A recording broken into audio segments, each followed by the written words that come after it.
అయినా ఢిల్లీకి రండి.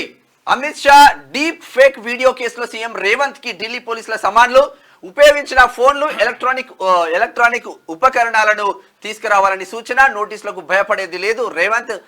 రేవన్న కేసు నుంచి మళ్లించడానికే టీపీసీసీ 15 రోజులు సమయం కోరాం. లీగల్ సెల్ రేవంత్ ను కోర్టుకి ఈడిస్తామంటూ కిషన్ రెడ్డి చేస్తున్న వ్యాఖ్యలు. ఇగో గాంధీ భవన్ లో వచ్చిన ఢిల్లీ పోలీసులు వీళ్ళు. ఏఐతో కాంగ్రెస్ కుట్ర, మా ప్రసంగాలను వక్రీకరిస్తూ వీడియోలు, బీజేపీని నేరుగా ఢీకొనలేక కుతంత్రాలు, ఈసీ వీటిని తీవ్రంగా పరిగణించాలి, ప్రజలు జాగ్రత్తగా ఉండాలి, ఫిర్యాదు చేయాలి, ఎన్నిక ర్యాలీల్లో ప్రధాని మోడీ వ్యాఖ్యానించిండు.